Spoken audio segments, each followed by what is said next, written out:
What's up, world? It's your boy Anubis, and we are playing some Crysis 2 multiplayer demo. The demo is out. I picked it up today. I know it dropped yesterday. I picked it up a day late, but whatever. Picked it up today, and I know I usually do a live commentary over the first game that I play, and I did that. I did a live commentary, and I have it for you guys.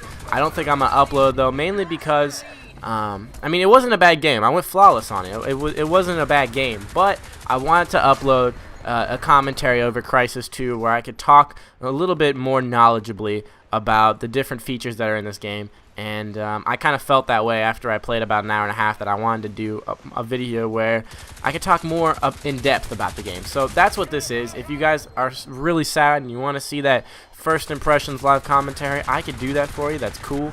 I can't guarantee that's that most exciting gameplay, but I'll put it up for you because I did live commentaries over the first two games actually I played. But regardless, this is Crysis 2, guys, and first impressions. I guess I'll start talking about them. The graphics of this game are beautiful. I'm absolutely blown away. I love seeing these new games come out. I absolutely love seeing them because every time a new game comes out, the graphics just keep getting better and better, and it's always exciting to see good graphics. The biggest thing about this map is that it's not just the map itself that looks good. It's also the surrounding scenery. Everywhere you look outside the map, we're in a city. You get to see all these different skyscrapers. None of them are repetitive. They're all different, and they're all highly detailed. Plus, there's always these choppers flying through the air, and the sky looks beautiful. It's a beautiful map. It's really nice. And as far as the map itself goes, it's very scenery. And yeah, so functionality, as far as the map goes, it's a very different map. I like it. I like the fact that all four corners of the map are different. They all have their different feels. This does have an underground area of the map that nobody uses at all. I don't think I've ever seen anybody in there, and I've rarely gone underground myself. It's a very above ground area, or game, I guess. You're going to be doing most of your fighting above ground. And yes, the most frequented positions are going to be right here in the middle and kind of down at the bottom by the greenhouse. But, you know, whatever. That's how games go. You guys will excuse me. I am drinking some Dr. Pepper, and I'm about to chomp on an ice cube. So, I'm sure you guys didn't want to hear that, but whatever. Oh, man, it's cold. It's cold. But, anyways, back to the gameplay. Back to talking about this review. I'm on the turret right now, and then I got glitched on the turret and got shot on the turret. Yeah. Don't ever jump on that turret. I'm never going to jump on that turret again. Not only is it hard to use and take forever to kill, but you're going to get murked while you're on it. I should have known better. It's always been the rules of turrets that if you get on one, you're just sitting there. You're a sitting duck for getting murked. And, yeah, so I got sat down on that. But whatevers. Let's continue going. I guess next to talk about would be controls. The controls of this game. I don't know, a lot of people, I've heard both sides. Some people say the controls are kind of hard to use. They don't like them. Other people say the controls look perfectly fine. I think the controls look perfectly fine. I don't have any queef with the controls. They are smooth. They are responsive. It's got a much better responsive hit detection than Call of Duty does. I can say that. And I will say the kill cams are pretty sweet too. Whenever someone gets a headshot on you, the kill cams are really cool. I think they took that another step past what Call of Duty did. And yeah, the controls are very, very easy to use. It is a bit tricky to call on kill streaks, but I think that the controls are very easy to use. Another cool thing about this, I guess is kind of control-wise, is when you run around the map and you're jumping or doing anything crazy like that, it automatically grabs onto terrain for you, which makes it very easy to travel upon buildings and climb tall objects and just go through really difficult, or what will look like difficult scenery objects, and it makes it a lot of fun just to run through it. So I'm having a lot of fun with the control setups. I think it's a great control setup. And yeah, that's what I think about that. As far as the armor in the stealth go, this is the biggest topic that everyone probably wants to hear. And I'm sure everyone's going to think that this is very overpowered, but if you ask my opinion, it's actually very essential to doing well. I wouldn't say that's so much overpowered as it is essential.